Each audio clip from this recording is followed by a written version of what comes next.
It reached my ears long before Tarrytown revealed itself to me. A child's voice, somewhere underwater, singing, a high, clear note drifting out of the mist. More joined in, a chorus, perfect harmony. The Hudson was wide, still as a dark mirror, no silhouette, nothing. Yet the song kept going. It was beautiful, well practiced. A whistle escaped me as I closed my eyes.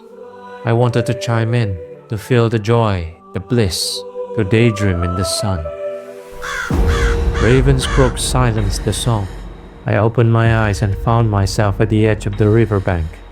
Another step, and the deep current would take me. "1754, Tarrytown, The Drowned Choir." A tale from the Book of Silas Crowe. The world was shifting in 1754. Across the sea, men whispered of revolution and riots. Here in the colonies, war brewed in the woods. England and France reigned over the Ohio like two dogs snarling over the same bone. In Philadelphia, they'd begun printing Poor Richard's Almanac on finer paper, and some fellow named Franklin was sketching lightning in bottles. None of that, however, reached Tarrytown. The road into the village was two muddy veins cut through black earth, hemmed by leafless trees. Spring had come, but not a bird sang in the branches. The forest watched my steps until Tarrytown revealed itself. Low on the edge of the Hudson, its roofs were sharp and shingled like folded wings. Dutch brick chimneys leaned with age. Wooden fences sagged. Heavy mist moved about from the river like ghosts laying claim to the shore. Tarrytown resembled any riverside settlement from afar, but when I ambled through, I spied strips of lamb's wool stuffing the doors. Pitch and paper blackened out the windows. A girl stood outside one, holding a basket of wax-dipped rags and pressing one to each little gap as if it were bleeding. A lamplighter strode past me, carrying a bundle of cloth-bound reeds. Tallow and parchment plucked his ears as if the slightest noise could buzz his eardrums. From door to door, he placed dried bundles at thresholds like charms to ward off something unseen. He never noticed me. Raven shifted on my shoulder, talons tightening on the coat. He hadn't made a sound since the river incident.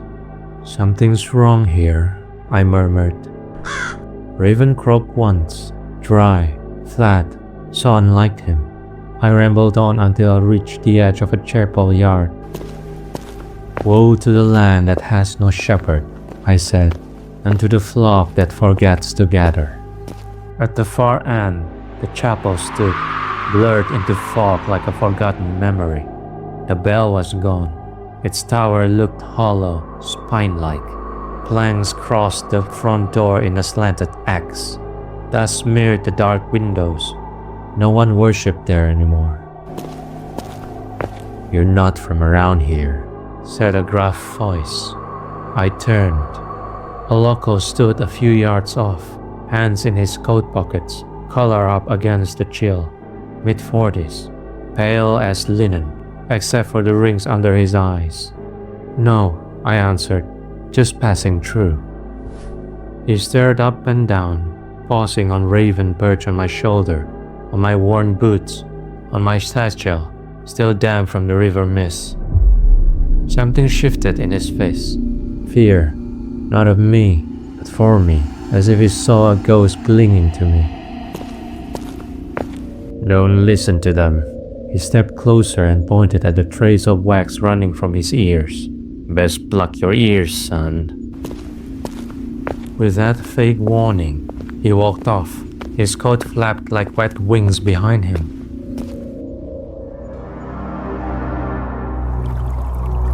I found the man again an hour later, sitting at the riverbank with a fishing pole in hand. His eyes stared at the water, unblinking as if waiting for the river to speak. "Evening?" I said. He didn't stir, didn't turn, as still as a rock. "Hello, mister?" I stepped closer. Still nothing. It wasn't until I waved a hand in front of his face that he flinched. He turned with a start, eyes wide, and reached to his ears. With reluctant fingers, he peeled away the wax and parchment stuck into its side. "Can't be too careful," he mumbled. I nodded toward the chapel in the distance. "How long has it been abandoned?" He sighed and turned back to the river, casting his line into blackness. His knuckles whitened on the pole. "Months," he said. "Since the drowning, since the song started." I fixed my spectacles. "The drowning?" "The choir was heading across," he said, "to Haverstraw. Sung somewhere along the way, most believed. Taken by the current. But there was no wreck, no bodies. Just vanished." His voice dropped low, almost ashamed. "But why close the chapel?" I asked. "Shouldn't the people pray for them instead?" A sudden ruckus broke the still air. Shouts, crashing wood, and a chorus of gasps. It came from a squat building a distance behind us, warped by long years and frequent use. The door flew open, and a young man tumbled into the dirt. He scrambled to his feet, clutching his mouth with bloodied fingers. Someone inside yelled after him, but the words were slurred and indistinct. The door slammed shut, and silence reclaimed the village. The fisherman's eyes never left the water. "Must have slipped," he muttered. "Slipped?" I asked. "A whistle," he said, "or a hum. Most don't mean to. It just happens. A habit from before the drowning. No music's allowed here since. The others said it was safer that way. So, any place permitting even the slightest chance of stirring that old habit is closed." I narrowed my eyes. What were they singing exactly? The mist swirled thick above the river, folding around the rocks like grasping fingers. "It was a bright spring day," he said. "Blue sky. The choir was rehearsing a new song the choir master had found in an old book to perform at Haverstraw." He glanced at me. "I heard it once. Sounded like him. Beautiful. But it bristled my nape, it did. I didn't know what it was, but something was quite wrong with that tune." He swallowed. "They said the river claimed them, but I think they went somewhere else, somewhere beneath, for the song remained like a foul curse." "And they're still singing?" I asked. He nodded, slow and stiff. "Most nights," he went on, "we hear them, soft at first, louder when the moon's high. They're always words, just voices, sweet and bright, like children too far down a hallway." I recalled the singing I heard on the road, the one that almost drowned me. I didn't need to ask him why they were so afraid of it. I pulled my coat tighter. "The song, can it be stopped?" The man's hand trembled on the fishing pole. "The priest," he whispered, before he left, said that the song needs to be finished by someone living. He turned to me. "But who on earth would do that?" He reeled in the line and picked up the wax again. "Best not be near the river after sundown," he said. "Night's the worst of it. That's when the lost souls sing louder."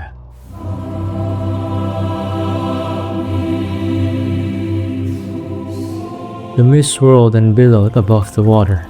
The crescent moon hung like a boat in the night sky. I crossed the chapel yard, boots brushing through brittle grass. The chapel loomed ahead, darker than the night. Its boards were swollen, its timbers sung low. Raven waited on the sagging portico. He greeted me with a croak.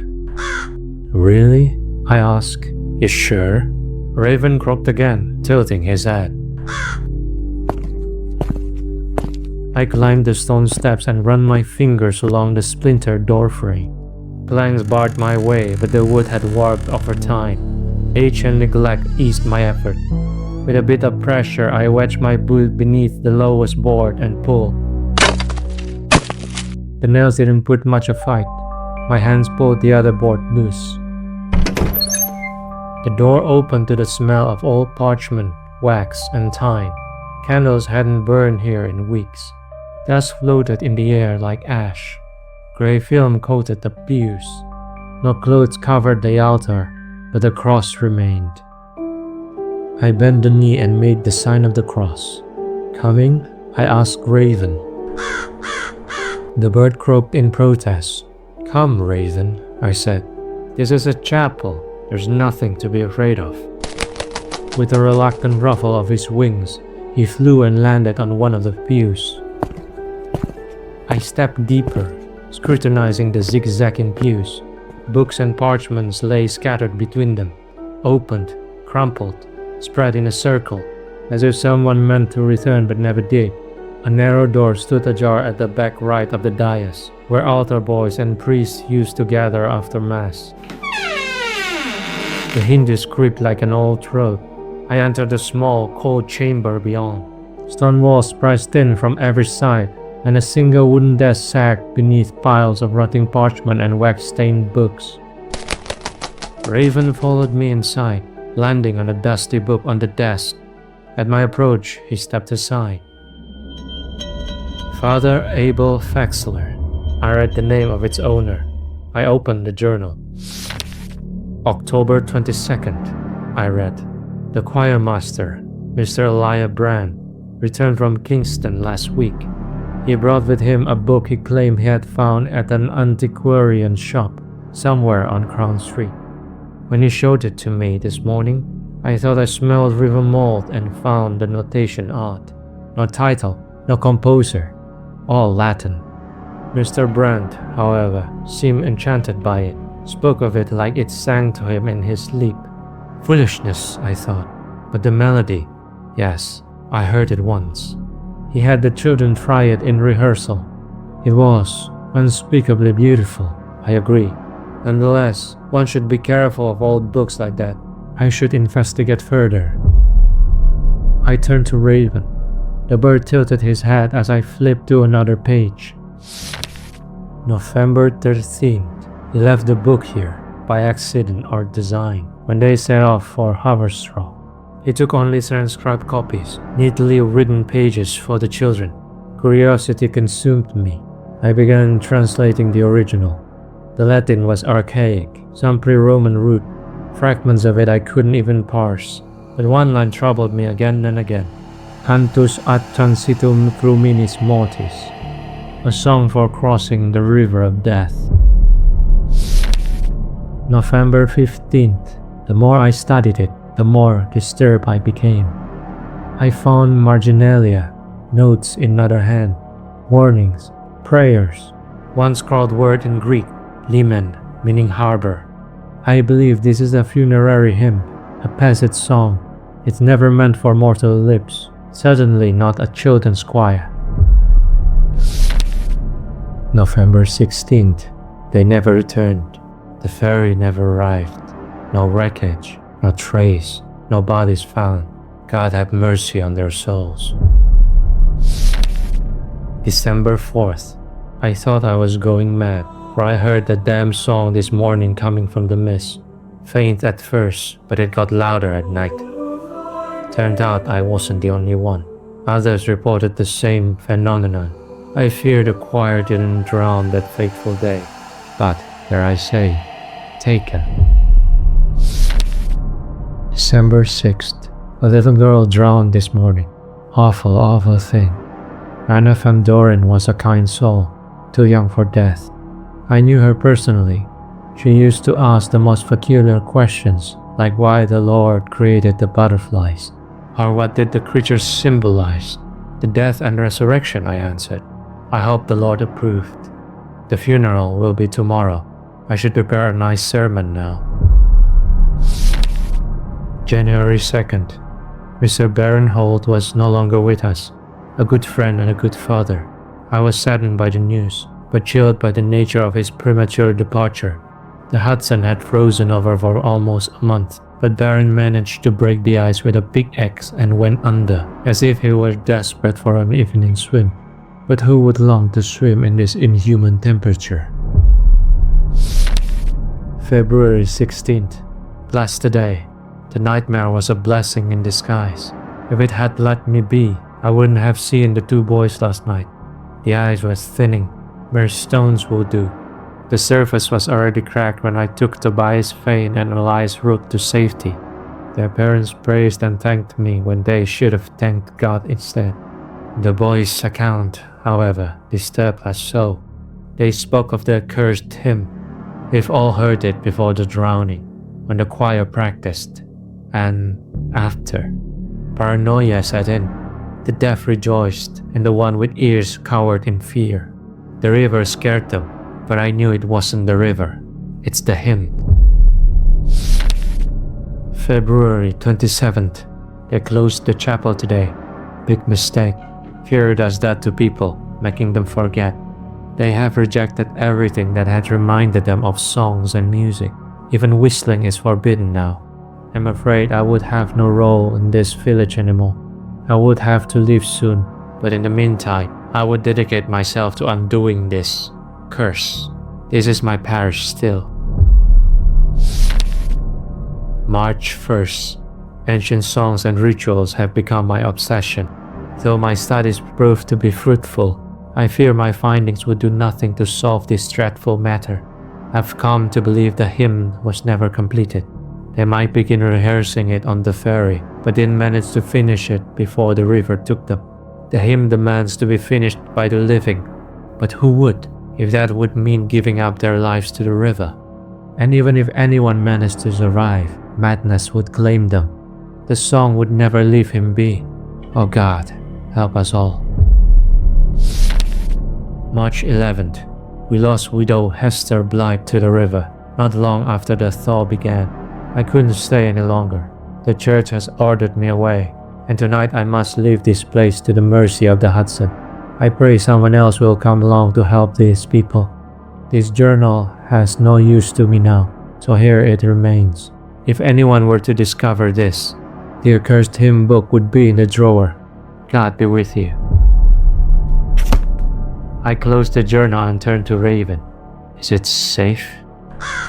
Raven tilted his head as if the bird understood. He did. I reached for the drawer. The handle, a rusted iron ring, moaned, but the wood resisted, swollen from the dam. I had to use both my hands to pull it open. Inside lay a book wrapped in layers of linen yellowed by time and wax. I took it and peeled back the cloth. The smell hit me, river rot, aged ink, and a peculiar sweetness. Frankincense, perhaps, or mirth, a scent meant for funerals. The hymn book was small, thin and bound in blackened leather, soft as skin left too long in water. The edges were warped. The spine cracked like dried bone when I turned it. Faint filigree still clung to the cover, barely visible.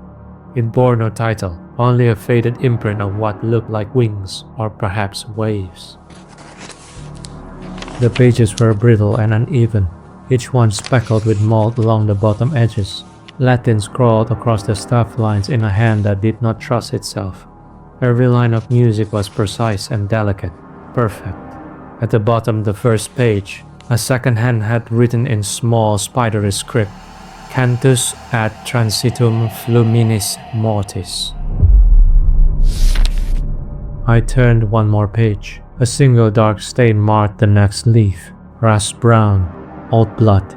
It had bloomed like a flower across the final note of the verse. Raven let out a dry, uncertain croak behind me. The song waits, I murmured. It waits for me.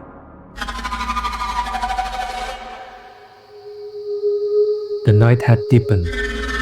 When the hour was well past midnight, I dragged the old lantern to the center aisle and laid the book open. Next, I fastened a rope about my waist and tied myself to the nearest column.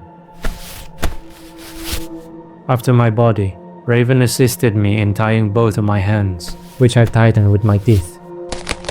Raven perched somewhere in the rafters overhead and grew quiet. I've done this many times, I said to him. It never gets easier though.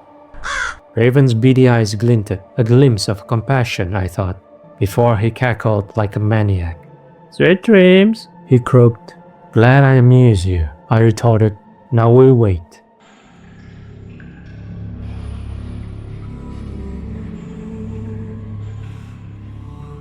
After an hour had passed and my eyes had grown heavy, a note finally came from beyond the river. Distant, childlike, the same clear high voice I had heard before. More joined, a choir of unseen mouths drifting through the mist, each note beautiful, each one unnatural. It begins. The music climbed. It filled the chapel. A warmth came over me, but it was not comfort. It was rapture. I wanted to sing.